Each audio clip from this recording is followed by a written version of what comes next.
And if you don't do that, you can see what happens. You just look around this part of the Northwest this summer. There were a lot of golf courses that got hammered by not having adequate syringing cycles going on, particularly their greens and aprons and some tee blocks.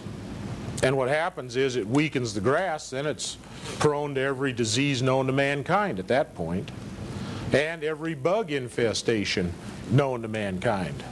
And boy, there's an awful lot of them that really got hurt. And then the POA, it will simply go dormant. It says, it's too hot for me. It just quits, goes brown, might even die. And there's plenty of seed there to pick it back up later on. It knows it's propagated itself, it's seeded itself out, and so it'll just go dormant, or it'll actually sometimes just die out, and it waits till it cools down before you get another growth of POA annua. Well, in the meantime, you got a bunch of irate golfers, because now they're putting across dirt effectively, because it doesn't leave much. You know, you've cut the grass to right like that already, and then it dies or goes dormant. It's just like putting on dirt.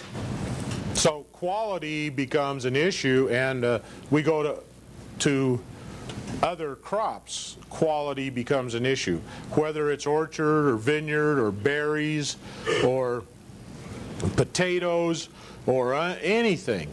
We can use cooling as an effective vehicle to improve crop quality if we have that capability.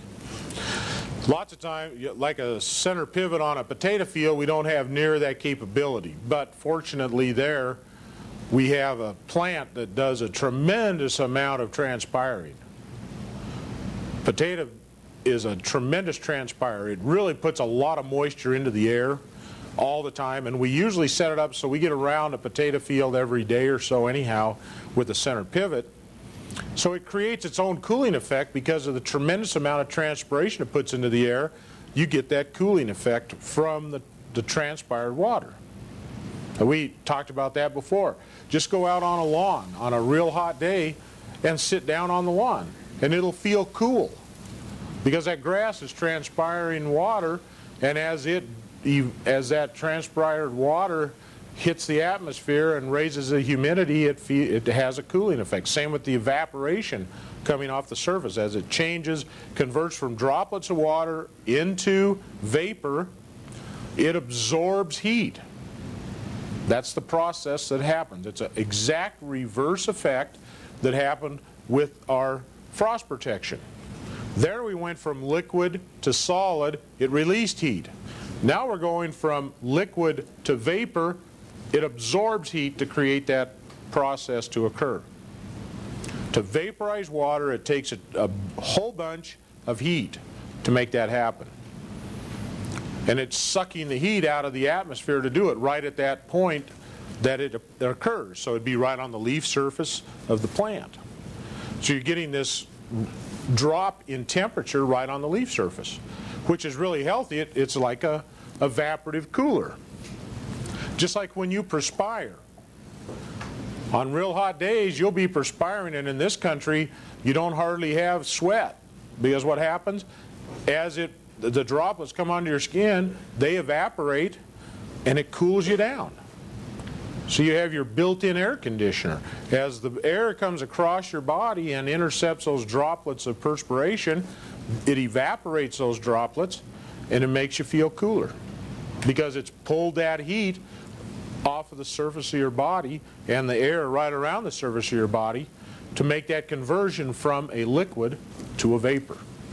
So that's the physical activity that's happening, the actual physics behind what's occurring in that process of what we would call evaporative cooling. That's the way a swamp cooler works in a building. Used to be the way they used to air condition buildings in the desert. Instead of having a refrigerated unit, they just put water across the fan effectively. And as that water evaporated, it cooled the air down considerably. And as long as the humidity is very low, that works. Now what happens when the humidity goes up? Yeah, you lose that effect, don't you?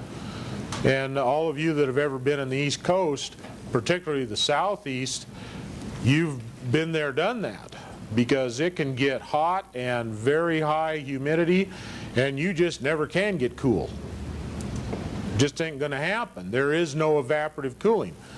There's no way for that moisture to evaporate into the air because the air is already chock full of water. No place for it to go.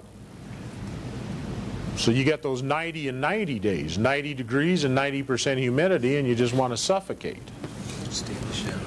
A good example of that in this part of the country is on a nice hot summer day, go walk through a cornfield.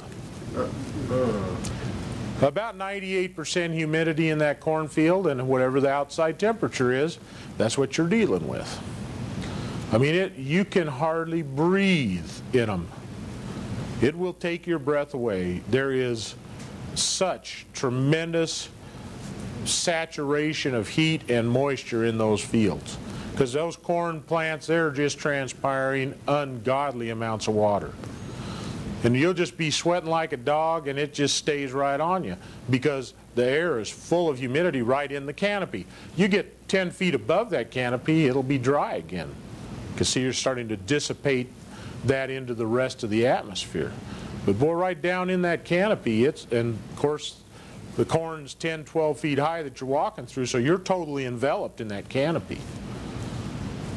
And it is one hot and humid condition to be in. Potato field is about the same effect, except there the canopy's down at your ankles.